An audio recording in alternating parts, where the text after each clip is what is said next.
চিংড়ির মালাইকারি কিভাবে বানাবেন সেটা আপনাদের দেখাচ্ছি।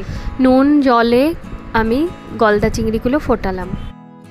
রসুন আদা লঙ্কার একটা ফাইন পেস্ট বানিয়ে নেব।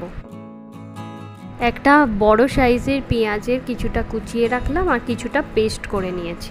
চিংড়িগুলো উঠিয়ে নেওয়ার পর কড়াইটাকে হিট হতে দিলাম।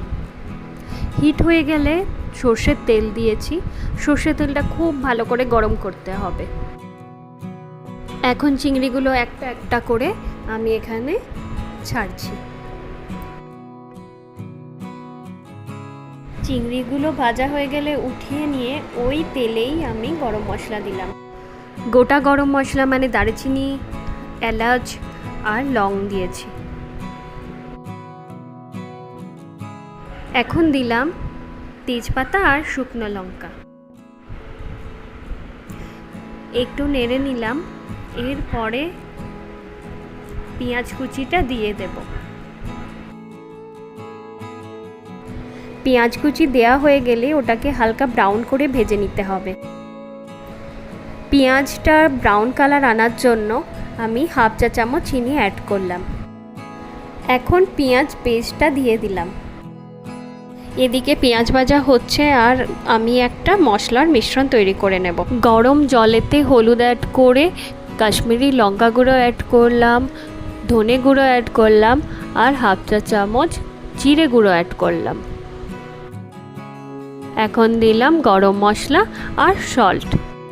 পেঁয়াজ ভাজা হয়ে গেছে, তো আমি এখন ওই আদা রসুন আর লঙ্কার যে মিশ্রণটা ওটা অ্যাড করলাম।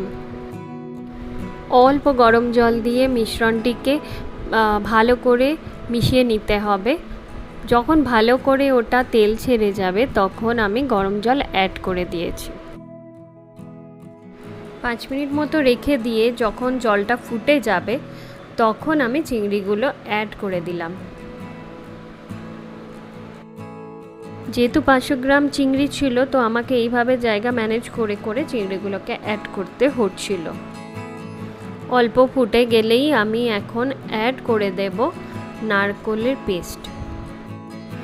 নারকেল পেস্ট করার পর ওটাকে আমি গরম জলে হালকা নুন দিয়ে মিশিয়ে রেখেছিলাম। এখন ওটাকে অ্যাড করলাম। নারকেলের দুধ দেওয়ার পর বেশিক্ষণ ফোটাবেন না, ওটাকে বন্ধ করে দেবেন। বাঙালির খুবই পছন্দের আইটেম গরম ভাতের সাথে চিংড়ির মালাইকারি।